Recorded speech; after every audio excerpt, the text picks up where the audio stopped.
Mr. President, you touched the issue of Europe. How Estonia could play its card more strongly in Europe, and given the fact that Estonia, together with, I think, Luxembourg and Iceland, are the 3 European countries where services sector is more innovative than manufacturing. So we are pretty much services economy. What is about the services directive in Europe? What possibilities it might open up once it's working up and where?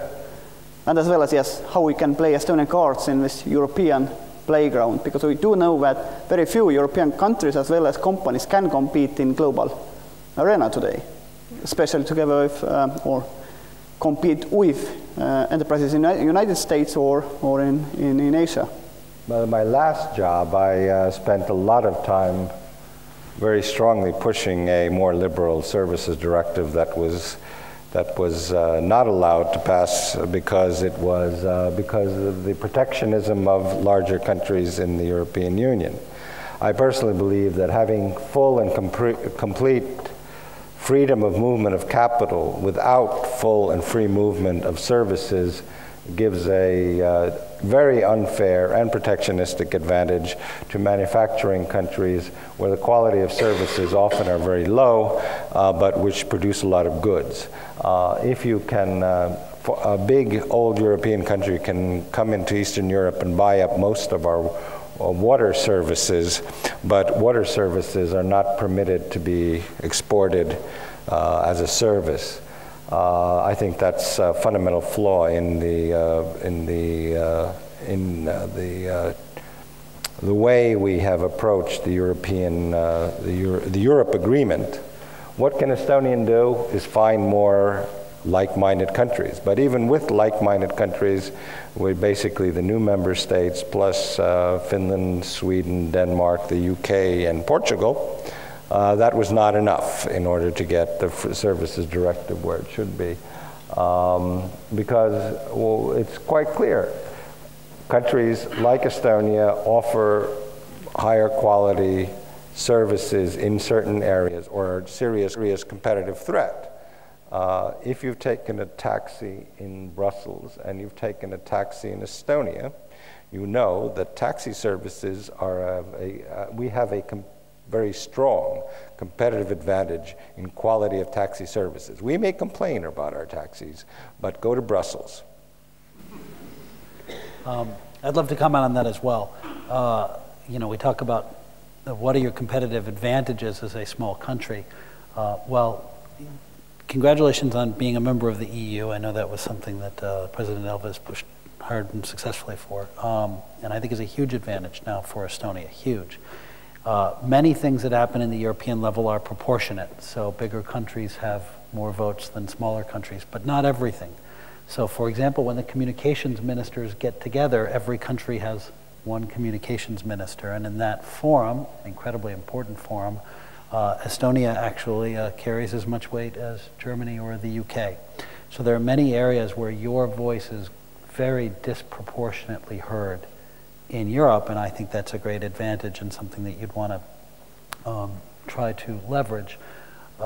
There's a couple of areas where we feel very passionate and hope you feel very passionate, so I would like to talk about those. The first is an open internet.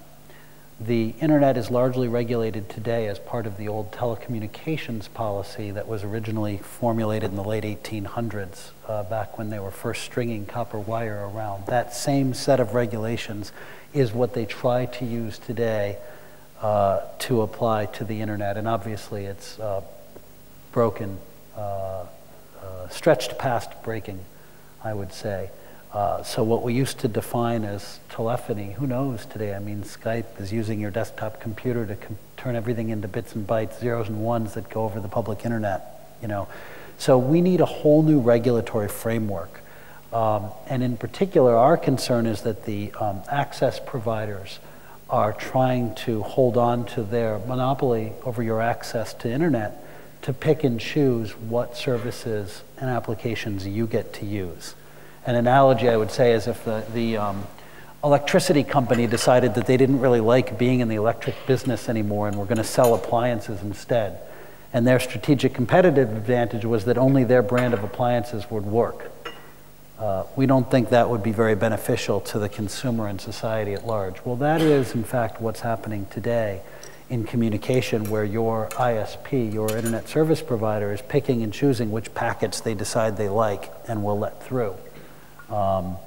Seeing Estonia continue to take a vocal stance in the EU for a more modern framework around communication policy, and particularly principles of open internet, where the consumer gets to choose what applications they use and what websites they can access, we think is very important.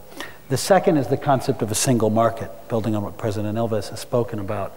You know, in the United States, there are 50 states, but you can effectively conduct commerce across any one of them in one single market. And one of the original ideas for the European Economic Framework was this idea of getting to one market. And while there have been improvements made there, there's still quite a long way to go.